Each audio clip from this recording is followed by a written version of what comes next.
Hello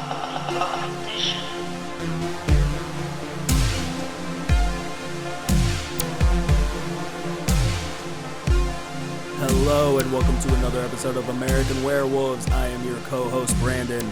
I am your other co-host Jerry. And we are here to talk horror movies. At American Werewolves, we talk horror movies, horror TV shows, horror video games, anything horror, we are going to be talking about it. And today, we are going to be talking about a recent horror movie that came out, Abigail. I think it's safe to say you and I were both looking forward to this one when we first heard about it. Yeah.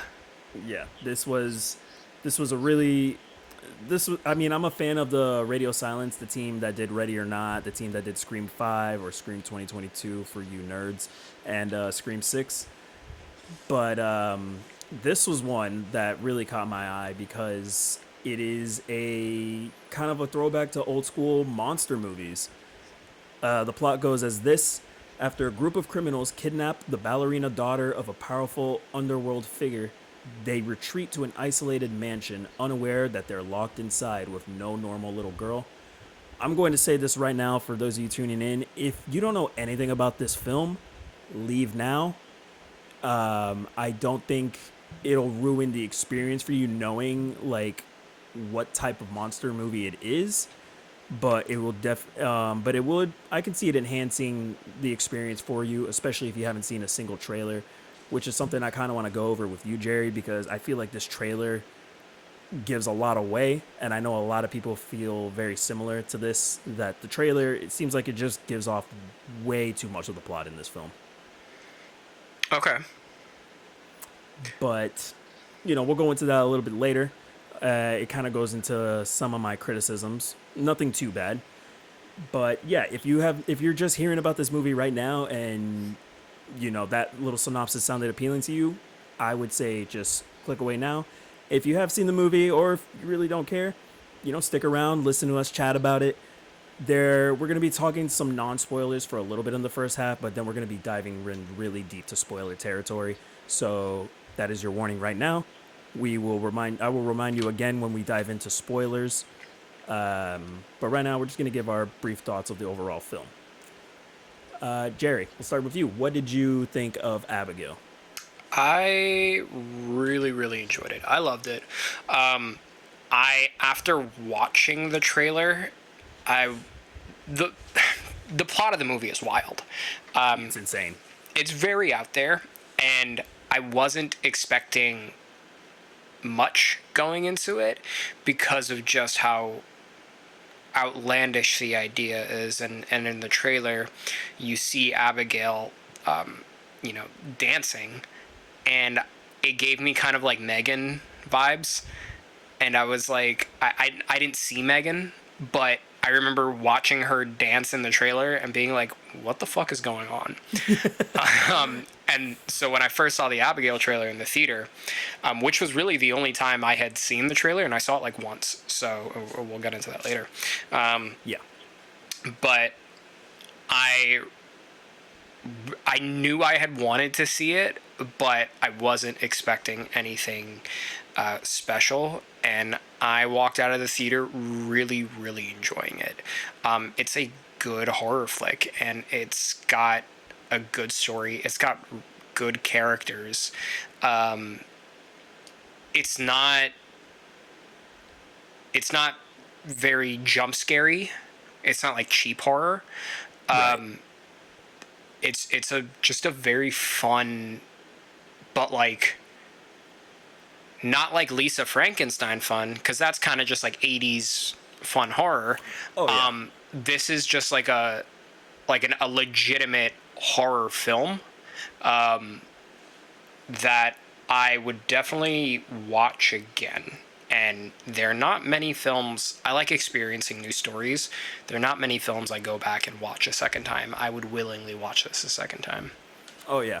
I honestly kind of love this movie. I'm not going to lie. And I'm kind of on the same boat as you, where I didn't really expect much from this. I just thought, Radio Silence, I like the stuff they've done before. This looked really interesting. So I really wanted to get into it because I love me a good creature feature. And I walked out being like, that was a lot more fun than I thought it was going to be. It was extremely entertaining. It is, it is genuinely kind of like scary at some parts. I wouldn't say like flat out like scary, but it's definitely really really creepy, and it's also like got a lot of really great dark humor in it. It has a really good balance of horror, a really good balance of comedy. I kind of read up somewhere that the directors filmed a lot of the scenes in this movie sometimes as a straight up horror movie and then sometimes as a straight up comedy, and they kind of edited around the bits they liked a lot the most, that what worked the most. And in the end, I feel like it just drew a really nice balance for the film right there, for this specific tone. It's a tone that a lot of filmmakers don't get right. Sometimes one leans a little too more towards the other, and I felt like this one did a really nice balancing act. Yeah, it was. Yeah, it was definitely a good mix of comedy and horror. I was expecting more comedy after, like, when seeing that trailer, Yeah, and I think that's one of the reasons I liked it so much. It had its comedic moments, but it wasn't a horror comedy. yeah. I mean, I think it's still a horror comedy. It doesn't pick up till later, I think, because for the first half, it really does take itself like very seriously. Yeah, But in a good way. I think it's a thing that like saves this film. If it was just a straight up comedy, I don't know if it really would have worked as well. Maybe it would have been fun, but I think that because the filmmakers and the actors are taking it seriously, and they're also going all in on the humor when it's necessary. It's not like how a lot of people complain about Marvel movies with their humor, where it just seems kind of out of pocket and kind of like in an awkward place. Like, no, it all fits very well. I don't think it would have worked as well as a comedy, because I think in a horror comedy, it can get ridiculous to the point where people are killed off, and you're not really like broken up about it. Yeah, you're just kind of like, Yeah, because it's supposed to be fun. People are gonna die. People are gonna die in Abigail, but because it is still a serious horror film and it doesn't lean so heavy into the comedy, you want certain people to survive, and we'll get into it yeah, later. But I was sitting in the theater and I was like, no, after like certain characters died. yeah. And I feel like I know exactly one you're talking about, and it might Yeah. be the same as me. Before we get any further, I want to go over the cast and the performance of it. This film stars Melissa Barrera, who a lot of you know from Scream 5 and Scream 6. She's very good in this film. I think this is actually her best role to date. I like her more here than I actually do like her in Scream 5 and 6. Even though she's really good in those films, I felt like this role really suited her well, to the point where I couldn't really see anyone else playing that character. And she has a really good dynamic with a lot of the other actors and characters in this film, like Dan Stevens, who plays the biggest asshole I have seen in a movie in a while. Yeah. Who he seems to really like the word fuck. Like, that's his favorite word throughout this whole movie. Catherine Newton, who was in Lisa Frankenstein earlier this year, she is another standout who, nothing against her, but she, before this year, she didn't really have that many roles that stood out to me. Not many roles that I took note of. But with Lisa Frankenstein in this film, she's having a great year. Her agent is doing a really good job because she is just getting these roles that suit her perfectly. Then we have, of course, Alicia Ware, who plays the title character Abigail, who is phenomenal in this movie, dude. Serious. I think she's incredible in this movie. I don't know about you. Yeah. We'll definitely get into more later, but mark my words, after this movie, you're going to be seeing a lot more of her in the future. We also have Kevin Durant, who plays like this lovable goofball with muscles. Who he's one of my favorite characters throughout this film. He was definitely the funniest part. He was someone I wasn't really too familiar with, but I definitely want to see more of him in the future from here on out. I thought he was really, really good. And he also had some moments where he could be really, really scary in a lot of these unpredictable situations. And we also have, what is his name? William Callett, who plays the character of Rickles, Really, really good. He stood out to me a lot in this film. I really liked his performance a lot. Angus Cloud, rest in peace. This was the last film that he managed to film before his unfortunate passing. I thought he was really good in the film too. He definitely was a standout, and seeing him here and seeing the in loving memory of him at the film's credits, also kind of pulled at me a little bit because I'm a real big fan of his work on Euphoria and a lot of other projects. Um, and also we have Giancarlo Esposito, who he's always just awesome to see in anything he's in. Like every time, every time I see him pop up in a project, he has my attention personally.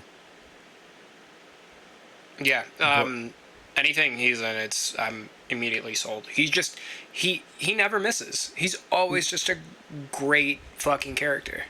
yeah, yeah. I mean, I will say this: he doesn't have much to do in the film, but No. for what he does, he brings his all, man. Like it's like it's like breathing to him, dude. He's an amazing actor.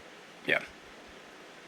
And overall, I just want to say before we get into spoilers, I really, really enjoyed this film a lot. I Should we give scores now, or should we just wait till the end of this whole review? Um. Let's wait till the end. Okay. Close it out. Yeah. So we're about to get into spoilers right now. Just know Jerry and I both love this movie. It's a great horror film.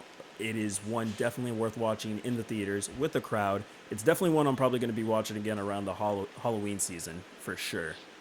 Something I want to get put on in the background with like a group of friends. It's just a really fun time. Definitely go see this movie. Jerry, are you ready? Yes. All right. Spoilers from here on out. Don't say we didn't warn you. This chick is a fucking vampire. um, it is wild. It is. I want to talk about the trailers a little bit because you've seen. I mean, you clearly saw the trailers before watching the movie. So I saw a trailer in the theater. I don't remember what movie I was going to see, but I had seen whatever trailer was in the theater at the time.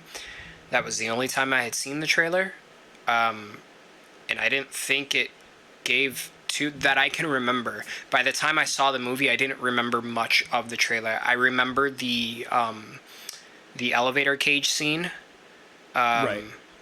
and I remembered her escaping from the shackles, and Catherine Newton like being telling them, "Hey guys, what the fuck's going on?" I remember that, and that was kind of all that I could remember. So I went into the movie fairly fresh. Oh, lucky you, because I only saw this trailer once because of I think I was watching the first Omen or something. It was just like last month I was watching that movie, and or maybe 2 weeks ago. I don't remember, but I saw it, and there was a lot of standout shots that I felt like gave away too much. Like, one, people are arguing that they felt like they wish they didn't reveal the fact that Abigail was a vampire. I see where they're coming from for sure because I feel like that would have been a cool surprise. But I also see the studio side where they were like, if we don't show them what this little girl is, like, I don't think we're gonna sell a lot of tickets. Yeah, I don't And agree with that at all. It's literally the plot of the fucking movie. yeah, and I will say, and I'll get to why it still kind of bothers me in a second, but I want to say the trailer also gives away a lot of the best moments. Like, I knew Catherine Newton was going to be possessed because the trailer gave it away. Like, it showed her dancing as a ballerina in the trailer for like a couple shots. Does it? It does. It gives it away. So I was just waiting, sitting there waiting for it the whole time, and That's it really annoyed me. that sucks because I don't remember that scene in the trailer, and Yeah, watch it I again, was and you'll see. I was rooting for Catherine Newton to survive because one, I just love Catherine Newton, and Yeah. two, out of all of them there, and Joey says it, out of all of them there, she's the one who's done the least. I don't want to say the least wrong. She's the most. Her hands are the Innocent. least dirty. Yeah, I wouldn't say innocent. I guess she's the most No, naive. Is that she's the right word? yeah, she's a however old her character is supposed to be, or like super early 20s, like late teens. Um, I'm assuming early 20s. Yeah. And she steals money cyberly, like she's just a tech genius, and she does it for, she uses her abilities for not super good reasons, very bad reasons. But she's never fucking like killed anybody or anything. Yeah. um and Which I they so clarify in the film itself. Like, just because you think you haven't picked up a gun or shot it, like it does, you think that, like, that means you haven't done any wrong. Just wait till that illusion wears off or something. I'm paraphrasing, but that's one of the lines Melissa Benoist yeah, Joey gives. yeah, Joey says it. And while Joey is right, just because she hasn't caused anybody harm or murdered anybody doesn't mean she's not just as bad. But at the same time, she hasn't done any of that stuff, Yeah. and she is still like a little bit better off, I think, Yeah. in my opinion. And so I was kind of hoping for her to escape and kind of turn her life around. Yeah. I mean, overall, they're all pretty bad people in the hindsight of it all, but out of all of them, she's the least bad. Actually, no. I will say out of all of them, the least bad one, but I was 100% expecting him to be the first one killed, was Angus Cloud. Yeah. Because I out of all of mean, them, he had the least to offer. He was the driver, and the whole movie takes place in the mansion. So, yeah. what else was he going to do throughout the film? If they're not driving Yeah. anywhere, I knew he was gone. Yeah. Yeah, I mean, honestly, just from his casting alone, I kind of had a feeling he was going to be the first to go. Yeah. And the trailer kind of also gave that away. You see her Abigail dancing with his corpse in the trailer. I don't remember that either. Yeah, no, that's another thing. This trailer gave away a lot. Now, to the people that are that are saying like they wish they didn't see the vampire reveal, I get that. And I mean, I'm fine with it. I don't think it took away from the experience for me. But I will say the movie takes a while to get to the vampire stuff. It's treating the audience like you don't know what's going on yet for a very long time, and these characters are still trying to figure out what the hell's going on this whole time. When me as the audience member, I'm like, I already know.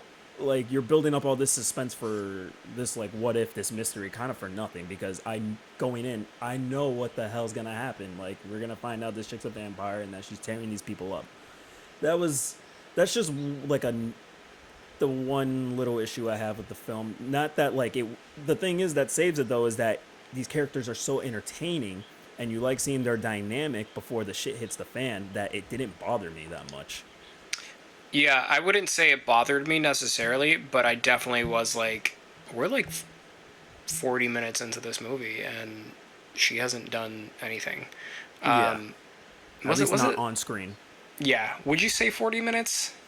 Right, yeah, I was thinking that 40 minutes roughly. Yeah. But it didn't necessarily bother me. No, Like you said, because you enjoy the characters, and it keeps you entertained while you're waiting for the big reveal.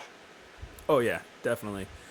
Let's get to some of the kills. For we'll just go in order, starting off with Angus Cloud, who you know managed to film a few of his scenes before his passing again, and he does a good job. He's basically playing himself in this film, though. Now, but the cool thing about it is, while I'm used to him playing these very serious roles, like these like deeply flawed, tragic characters, he's basically playing himself. But the cool thing about it here is that he is showing a little bit more of his comedic side in here, which is something I haven't seen from him before. I know you haven't watched Euphoria or seen a lot of the other stuff he's in, but I thought, for the time he was on Scream, I thought he did a fine job. Not my favorite role of his, but I still thought he was pretty good. But at the end of the day, he's playing himself and he's having fun with it. Yeah, as this was the only thing I've ever seen him in. Right. But he was definitely a good sense of like comedic relief in the beginning. I mean, he's only in it for the first what, 30 minutes. Something like that. Yeah. Yeah, but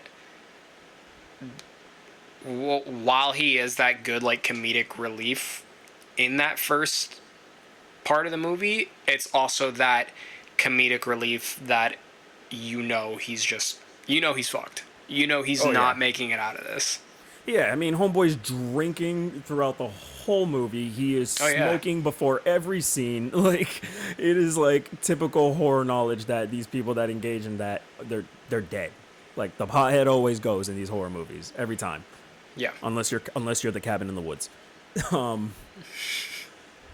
But yeah, I mean, I thought he was good, and that's also what sets off the plot. Catherine Newton finds his body. She gets the gang together, and they kind of start pointing fingers at her, which I thought was pretty funny because I'm like, she's this petite little girl. Like, what the hell is she gonna do?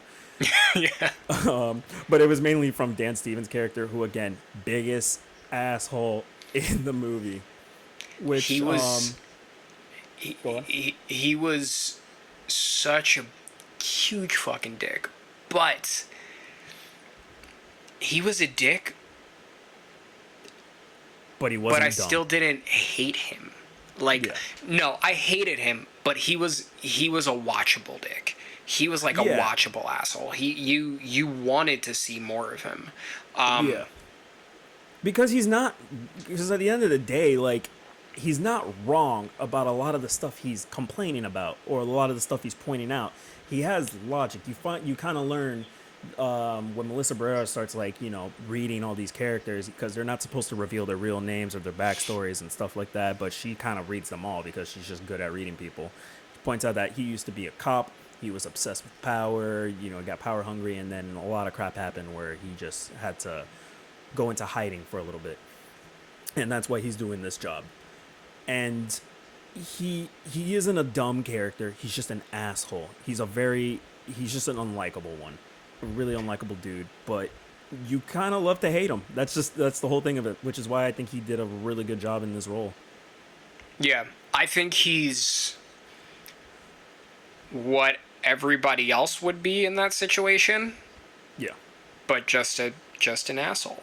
big time. But his logic you can't help but agree with. Oh yeah, no, Would exactly. you Like, would you have stood in the house knowing Abigail was the daughter, and I want to get into that later actually. Abigail we can get was into the it now. daughter. Okay, dope. Well, there's a little fun fact that I'll get into. Okay. Knowing Abigail was the daughter of this crime lord, but how much was it? 10 million, 15 million, 50 million? It was 50 million. They were gonna split it. How many Down of to them were like there? 7. Yeah, think it was knowing. Hold on, I'm gonna do some. Hold on, wait. I got the cast list right. Let's see. One, two, one, Yeah, two, I got it right three, here. four, 1, 2. 5, 6, 7 of them. 7. So 7 of them. We're looking Oh at. no, 6 of them. Why? Because I think I was counting Abigail, the actress herself. No, 1, I 2, counted 3, 7. 4, 5. Joey, Frank, Rickles, Peter, Dean, Sammy, 6. We've got Dean, Joey, Sammy, Peter, Dan Stevens' character, who I can't remember his name. Frank. Oh wait, we're counting Lambert, right? Yeah. Lambert. Yeah, he gets a Okay. cut. Okay, yeah. I honestly I forgot he got a cut because of what happens towards the end of the movie, but we'll get into that later. Okay. So you're looking at $7,142,857.14. You're looking at $7 million, knowing what you know. Granted, not that she's a vampire because they didn't know. Putting yourself in the character's shoes, would you have stayed in the house? No, I'd get out. There'll be other jobs. I don't fucking know, man. Yeah, I would say this: I would fight with myself so much, but I would probably, if I found out that this girl was the father of a man who was rumored to have ripped people apart limb from limb, I'd be out. Most likely. I don't know. It's a hard decision because that's a lot of money. You can do a lot with 7 million. I do a lot with 1 million, but 7. Oh Yeah. man, it's hard, but it's such a that's what makes that a great little conflict because you understand that like why they would keep staying and why they would just be like fuck it, we're just gonna pull through, we're already here.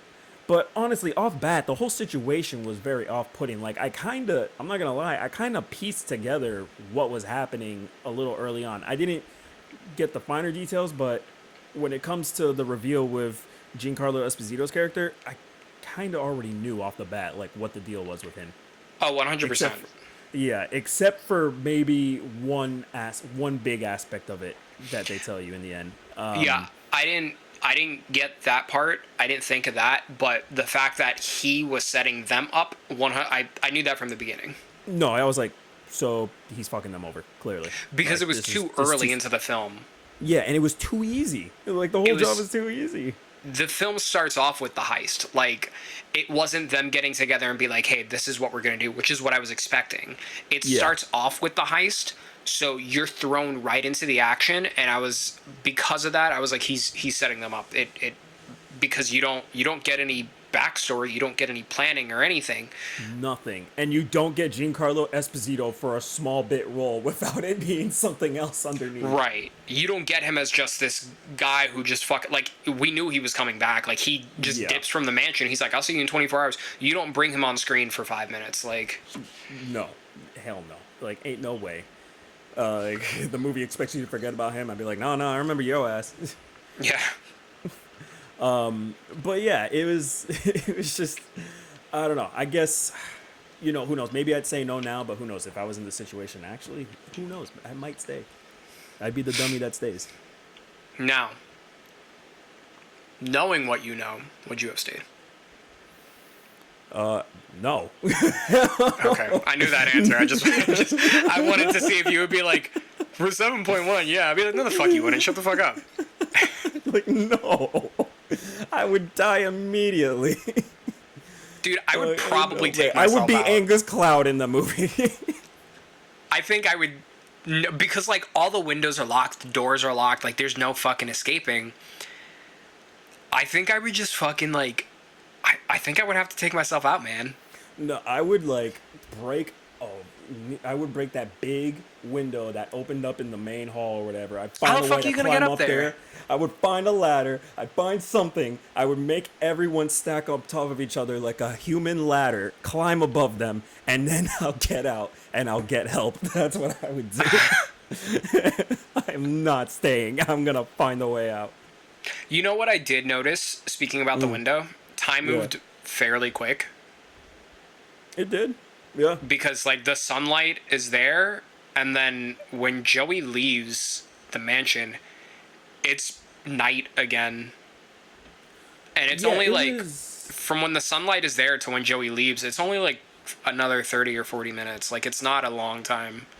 Yeah, they definitely jumped a lot. Like they tried to show in it that Joey was spending the whole time like trying to break down this wall, and I was like, yeah, how long were you at this wall? Was it like 5 hours? Oh, that's you were true. just They did picking have at that this? scene. Yeah. Yeah. I mean, that's just my assumption that was just like a little time jump there. Yeah.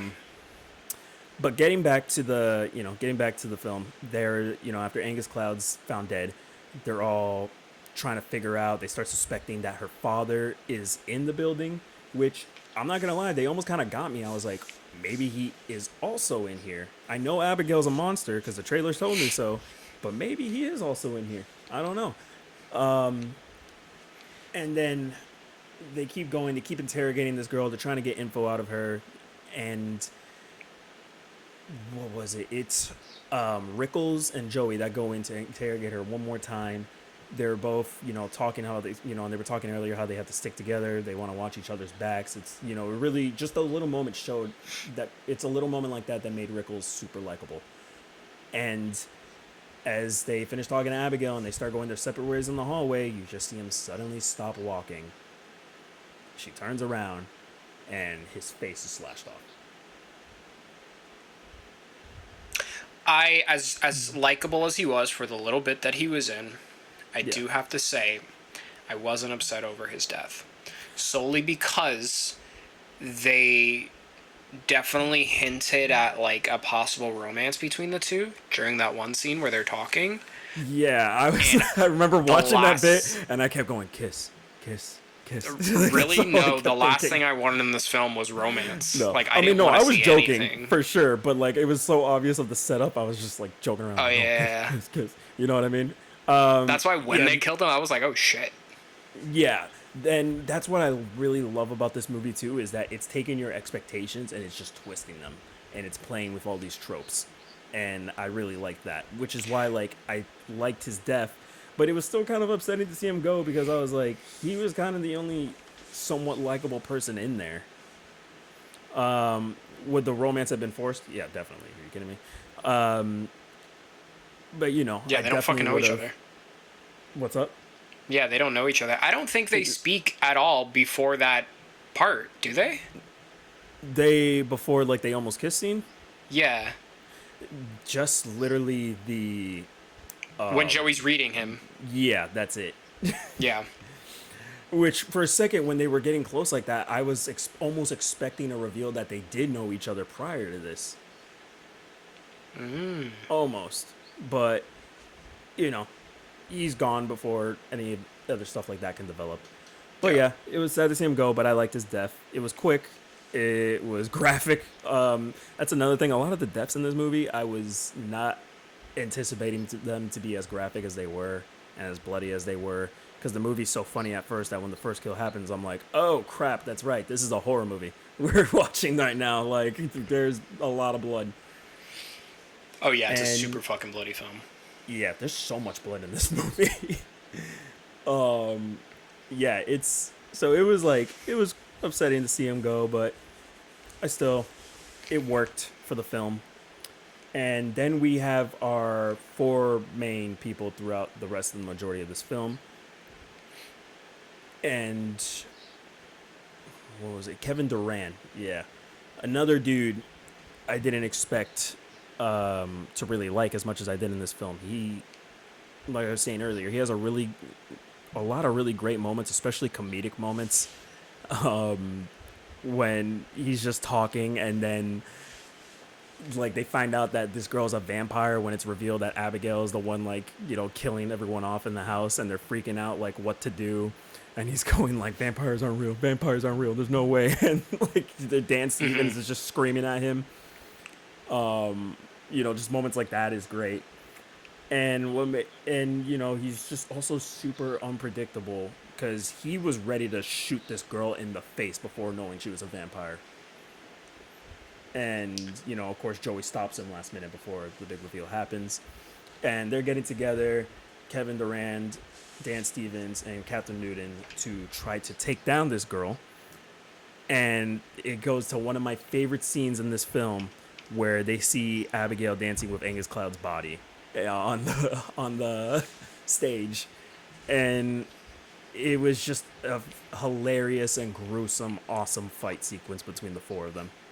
Yeah, it's a really good scene. It's also there are so many like parts in this film where you're like, oh, that's it. Like this character is fucked, and they're not. Yeah, And it really plays with you because I was like, oh my god, are they gonna kill Catherine Newton this fucking early? yeah.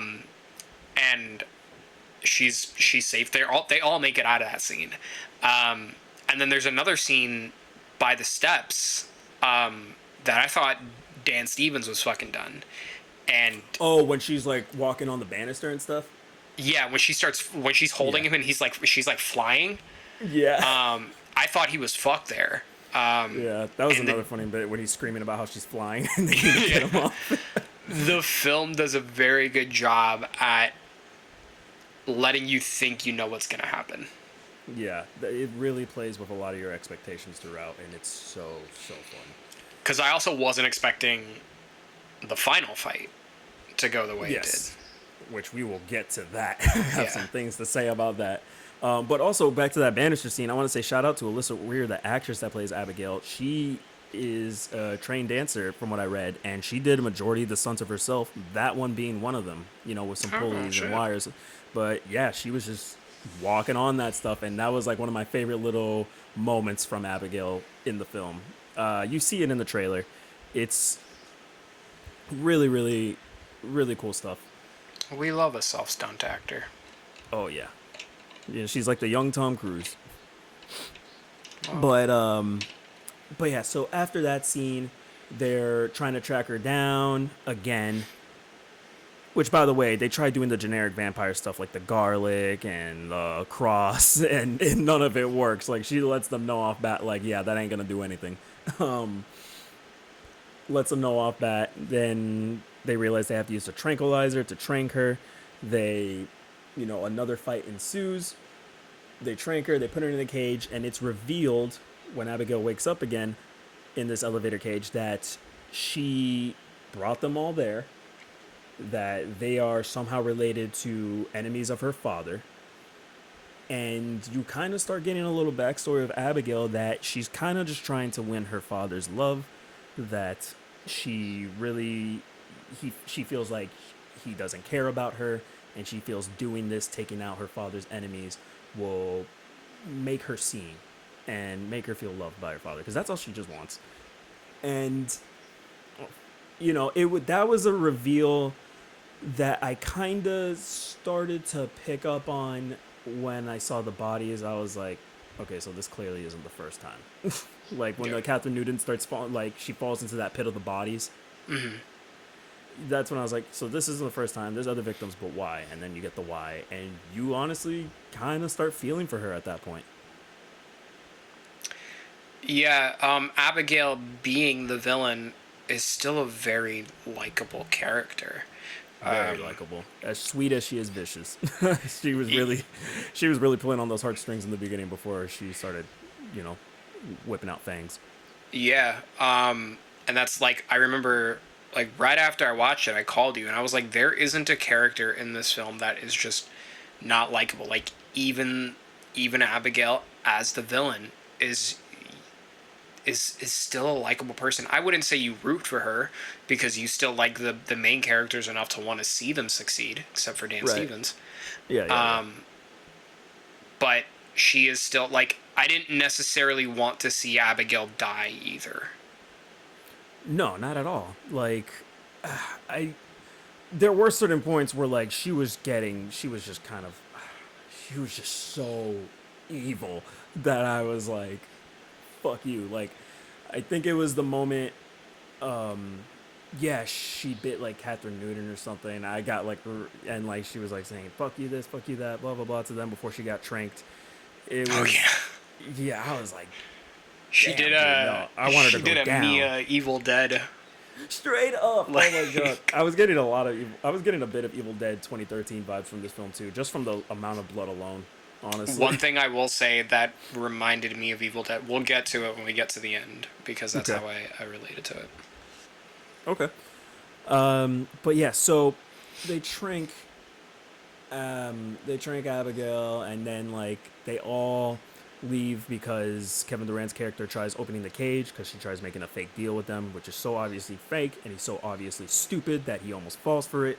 And then Melissa Barrero's Joey shoots him and patches him up after, which was also funny. He's just like, "Oh, you shot me." She's like, "Yeah, it's just a graze. Now let's go patch you up." And he's like, Yeah. "Okay." I'm like, "Okay." And then it turns out like she was just fucking with them the whole time, which she just breaks down the elevator cage and starts attacking Dan Stevens.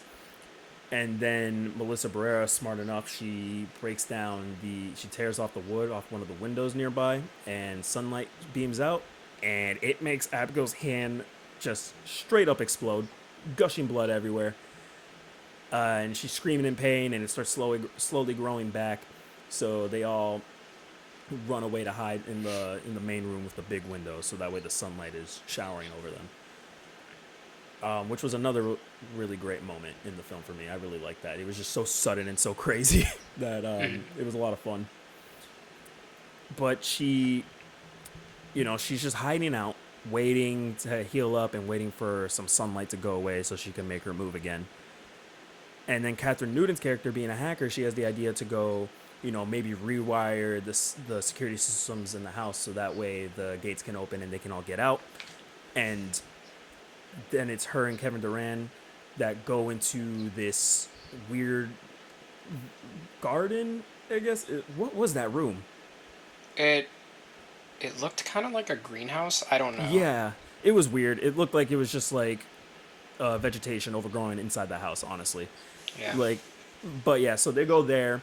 Catherine Newton was a bit earlier, and she starts getting all twitchy and starts hearing voices, and that's when you get the moment that you all see in the trailer where she is not turning to a vampire, she's possessed by one, which I thought was an awesome twist to Yeah. the vampire lore. I thought it was Yeah. really cool. Because she could have gone her entire life being completely fine, but Abigail decided to possess her, which was very interesting. Yeah.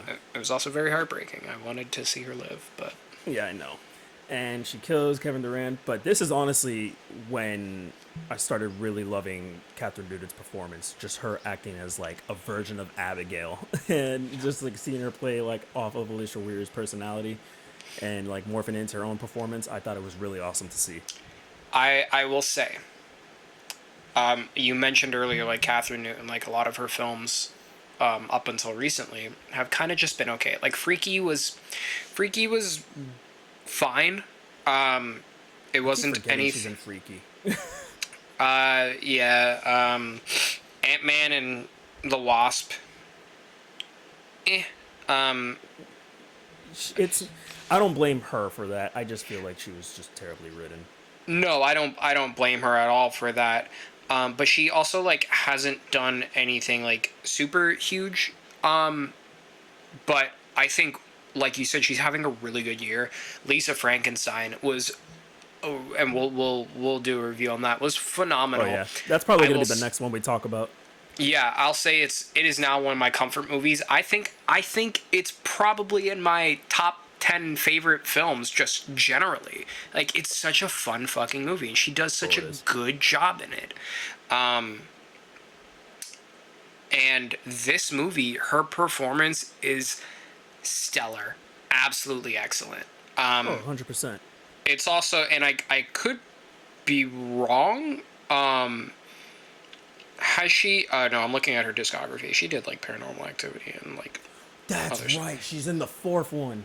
Yeah. Oh Okay, man, so she's that was the, done yeah. like That's the first. That's the first thing I've seen her in for sure. Then. yeah.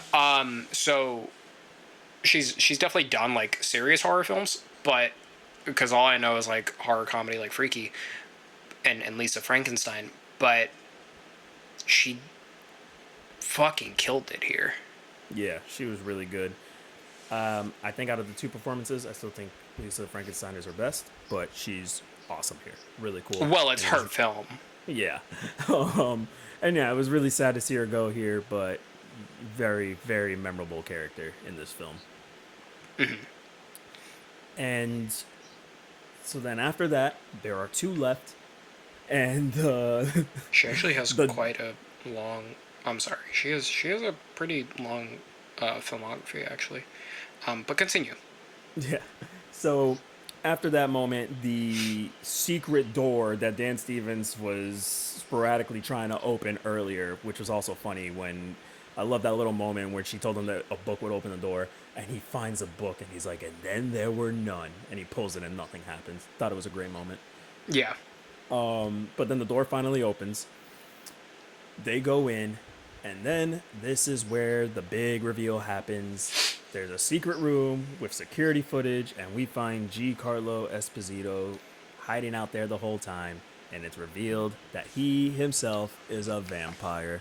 To And he backtrack, was. Catherine Newton, while she's possessed, kills Peter. Didn't I say that? You, I don't think you did. Oh. You Yeah, mentioned her Catherine Newton. dancing, and then we talk about her performance, but I don't think you mentioned it. Gotcha. And All then right, so backtracking a little. they blow her up by taking they take like a silver like tray, and they reflect sunlight off of it, and they blow her ass up. I love the That was a cool attention to moment, too. detail because while she's in the room where she killed Peter, there are wooden boards on the window to block the sunlight, but Yeah. there's still sunlight escaping through them, and you can see her skin sizzling. Oh, I didn't even notice that little bit. There's a lot of smoke like around her, and it's coming off of her skin because the sunlight is hitting her through the boards. That, oh man, I didn't even notice that. That's a good eye. Damn, really good attention to detail. But But yes, yeah, so they find Giancarlo Esposito. yeah, yes, they find him. Turns out he is a vampire. He was turned 2 years ago, and he was doing this because Abigail, I believe, was threatening his family. If that was the reason I heard correctly. You know, here's my problem with this scene, which how it plays out. I'll just say it right now. It's extremely rushed. Very, very rushed, in my opinion, because he explains this happened, and then he offers his deal to Dan Stevens only, to allow him to turn him into a vampire, not possess him, so that way they can both take down Abigail. And then in like a split second, like a half a second thinking, Dan Stevens just thinks he's like, all right, fuck it, and he gets bit. Giancarlo Esposito has him drink his blood, and he turns rather quickly into a vampire. And he's like, Giancarlo Esposito's like, all right, now kill Melissa Barrera's Joey. This is your first victim. And then he ends up killing Giancarlo Esposito. And Dan Steven becomes a full-on villain from here on to the rest of the movie. I thought it was really, really cool. I liked, I liked the idea a lot, and I liked how it, and I did like how it played out. I just thought it was very messy. It it was rushed. I didn't mind it being rushed. I think what was rushed about it was Giancarlo Esposito's. His I explanation mean, dump. not so much his explanation, just him. Because we see him again for like maybe 3 minutes, and then boom, he's gone. Yeah, And but what I will say is I like Dan Stevens becoming the villain, because one thing that I love, and I first saw it in Evil Dead, is you go through the whole movie and you have this one villain, and then they just fucking sideswipe you, and you find the true villain of the film at the end. Like Evil Dead, Mia's the villain for the whole thing, and then she becomes the hero in the end. And that's kind of what happens here. Abigail is this villain for the entire time until Dan Stevens becomes a vampire. And yeah, Abigail, Joey is still obviously the hero of it all, but Abigail becomes a hero with that. yeah. And it is a great idea. I honestly think it's really, really cool. I like that they turned him into a villain, that he was like the secret villain the whole time.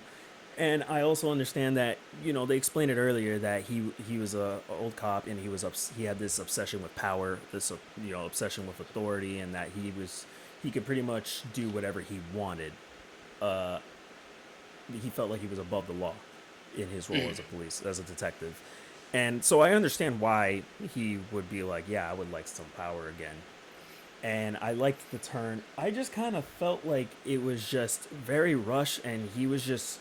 I get that him and Joey argued the whole time throughout the film, but I just felt like it was just like, where did this urge come from for you wanting to turn her and want to watch her like eat her own son and stuff like that? Like, I get you're an asshole, but it I was will, again, it was I another will, thing that felt a little messy.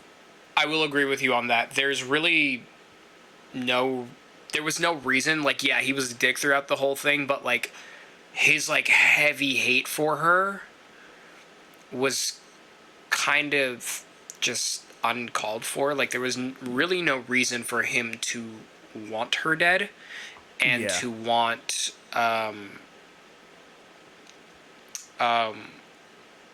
to see like her fucking kill her son, and like it was a bit much, I will say, for his character, because Dan Stevens at the end of the day was just a selfish fucking guy. Like when Abigail tries to tell him that, hey, there's a secret bookcase in the library, which there was. She just lied about which one.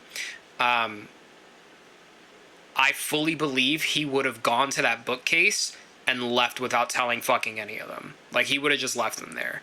oh yeah, Um, definitely. he was a very selfish guy. So like I feel like just his character, as turned as a vampire, would have just taken that opportunity to fucking leave. Like I don't really think he would have Yeah, or at least he would have stayed to just kill. kicked. I think at least he would have just kicked Abigail's ass and then got out, because like the whole time she's trying to Right. kill him, you know. this turn, and I guess he does believe like, oh yeah, I did kill her. Now I'm gonna do my own thing, and it's like, where did this thing come from? Like, Yeah. but yeah, but other than that, I still thought that final sequence is it's just so awesome to watch. Just like Abigail kind of turning to help Joey out, and the two teaming up to go against uh, Dan Stevens' character. Really, really, really cool fight sequence. A lot of blood, a lot of craziness, and he bites Joey at one point, and he thinks all of a sudden he's gonna possess her instantly. I was just like, I don't know, but then again, we don't know. I guess we don't exactly know how it works, because maybe Catherine Newton could have just been possessed at any point after she was bitten. So the logic in that isn't entirely clear, but Yeah, yeah, I they just don't thought it really was funny explain it. that he thought.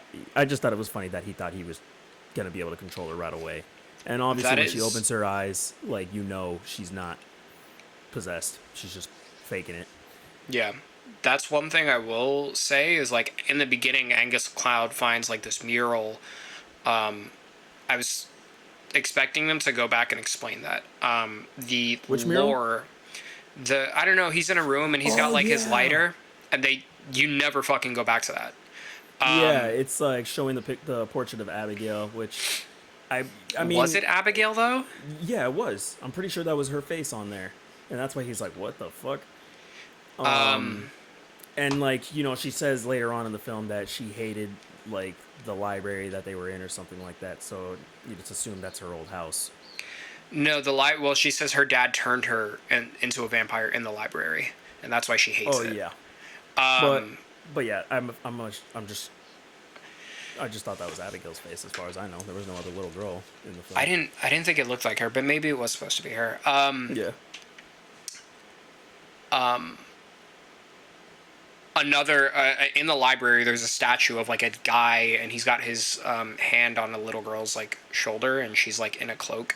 That's another thing that told me that they were set up and that this is Abigail's house, because I was like, okay, well that's clearly like her dad and her, and like this is their home. But Yeah. I wish they kind of explained the lore a little bit more, but I think I know why they didn't. Yeah. Because at the end, they defeat Frank, and Abigail. She tells Joey, "Hey, I can't defeat him on my own. If you help me, I'll let you live." Yeah. So they defeat Frank, and Abigail goes, "Okay, go. Like you're free." And in comes Abigail's father, who Abigail has to convince her father to let her live, which he does.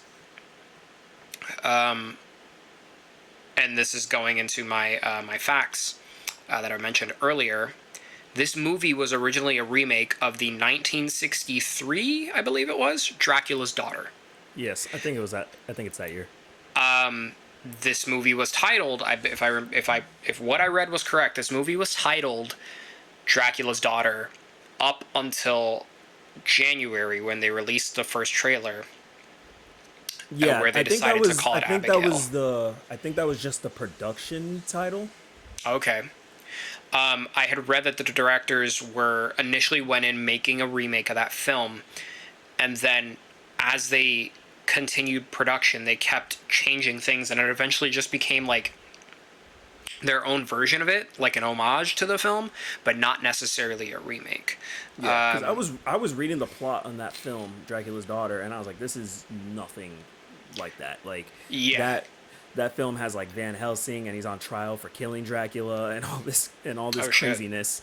Yeah, Yeah. and So they I eventually think changed it, and they another thing that I read was that each character, just like Dan Stevens was the main villain at the end, they had written a version where every character was the main villain, and they didn't really know yep, where to go with. But Universal is apparently, and if again, I'm not sure if this is true. This is just what I read.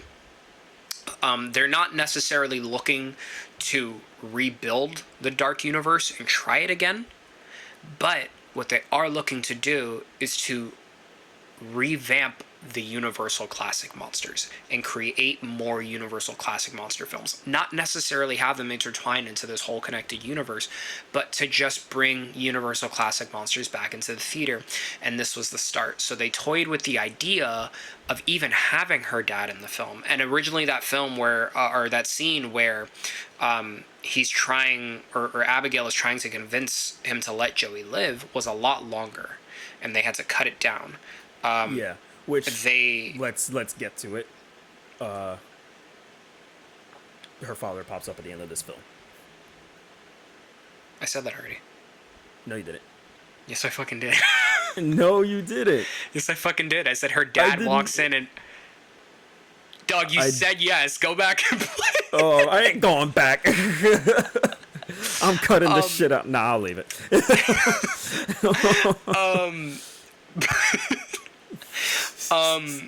They even toyed with the idea of... He's never mentioned by this name, but her father is Dracula.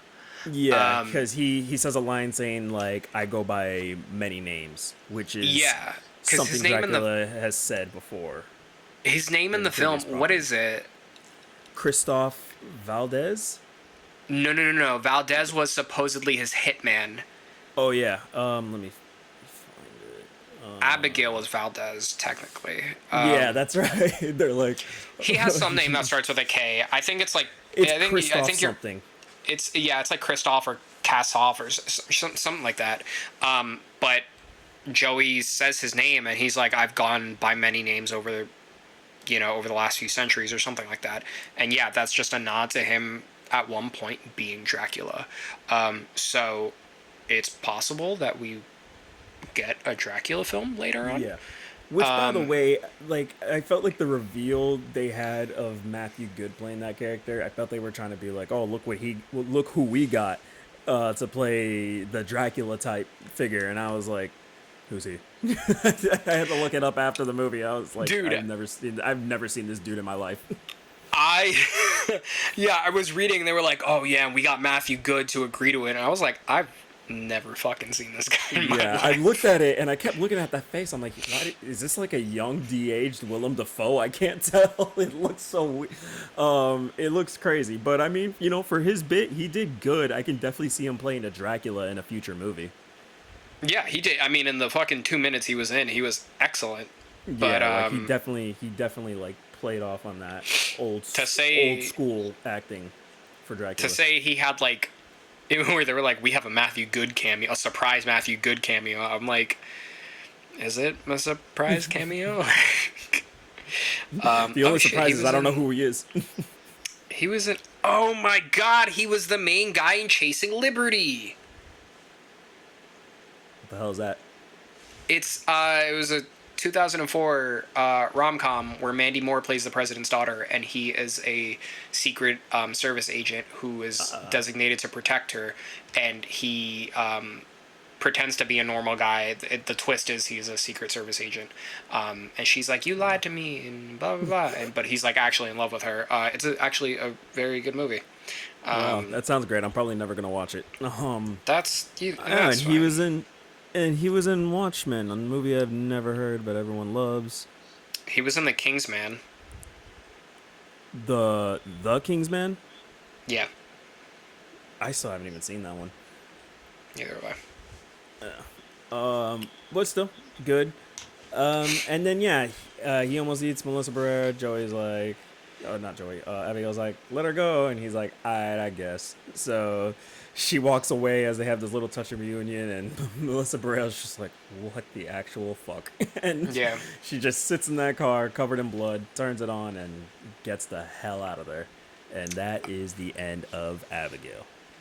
I hope what I read is true, and that Universal is trying to revamp, because I love the Universal monsters, and I would love to see them... just in more stuff, like more movies. Like, I fucking love The Creature of the Black Lagoon.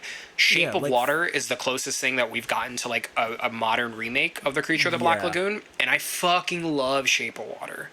Yeah, but I want like I kind of want like I don't know. I mean, I guess it's a little too soon still to do another Creature of the Black Lagoon film, but I would really like another filmmaker to take a crack at that one.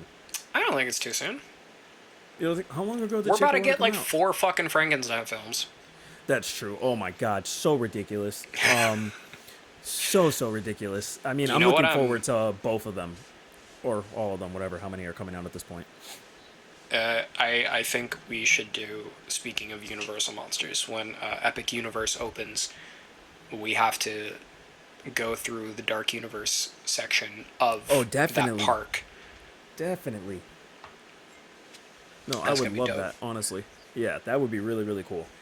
Yeah, there's another. What was it? The Wolfman. That's coming out. It was originally Ryan Gosling in the role, but now it's Christopher Abbott, who's a very popular indie actor, which I think he's gonna do a really good job in that role. It's directed by Lee Whannell, who did The Invisible Man. He wrote the Which that Insidious was movies. pretty good, He wrote the actually. Saw. Yeah, and he wrote the Insidious movies. He wrote the Saw movies, at least the first few.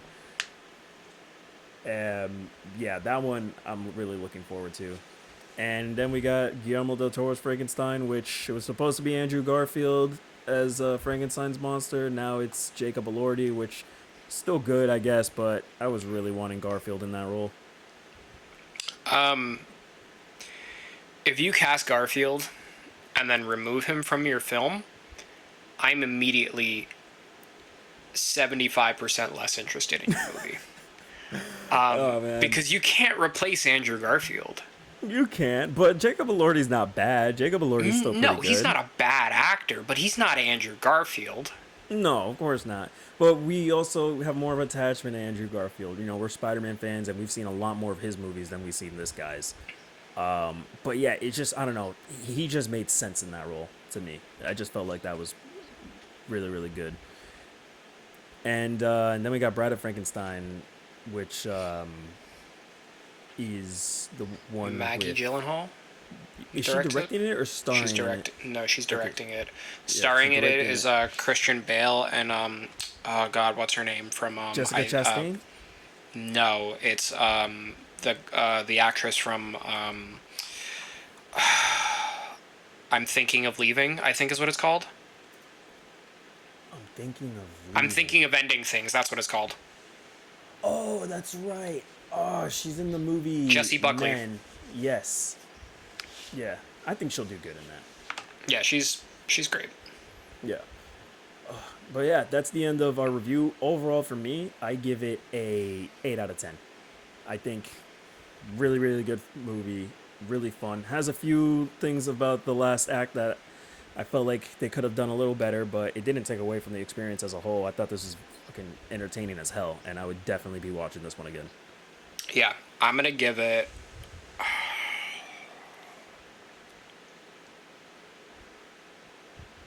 I'm gonna give it a 9 out of 10. 9. I really fucking liked it. Wow. I an 8.5 to a 9. I will say, I think really the only issue, the main absolute issue, is when they killed Catherine Newton, and two,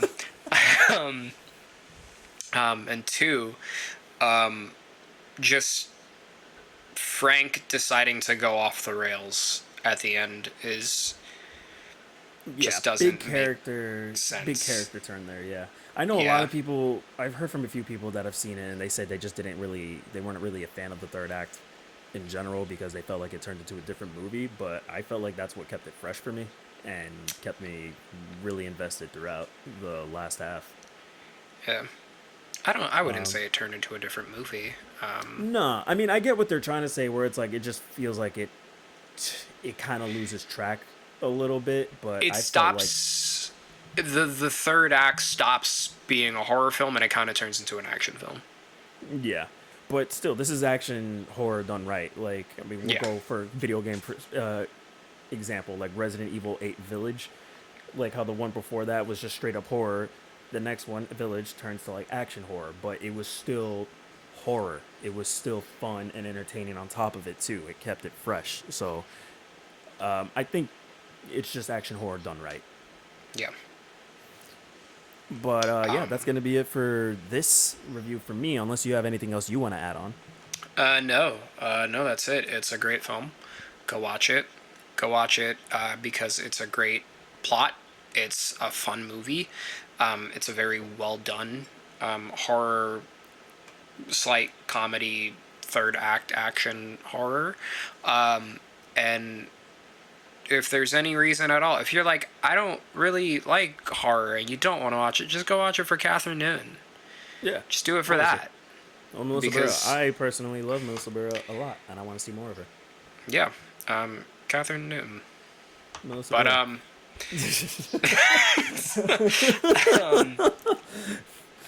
But yeah, that's tune it in for next me, I guess. time Yeah, for we're Lisa Frankenstein, where I'll talk more about Catherine Newton. yeah, we're gonna hear him. It's just him talking about Catherine Newton for 30 minutes, and it has nothing to do with the movie. I'm gonna be like, now let's talk about Lisa Frankenstein. And we're, like, The half 40-minute asleep mark. already. Like, god damn it. And then also, yeah. So tune in for Lisa Frankenstein and possibly a retro movie review, hidden gem that I found that I really want Jerry to watch. Oh, And yeah. because I really want him to see it. Society. That's another weird one. We'll get more into that later. Yeah, so be sure, if you like this episode, be sure to follow us, like and subscribe wherever you're listening, whether it be on Spotify, Apple Podcasts, YouTube. Go follow us on Instagram at American Werewolves. Comment and let us know what you thought of this review and possibly what other films, TV shows, or video games or books even, hell, even like audio podcasts that you would love us to delve into and check out. So, once again, I am Brandon. My name is Jerry. Stay You spooky. should not go looking for trouble. Condition.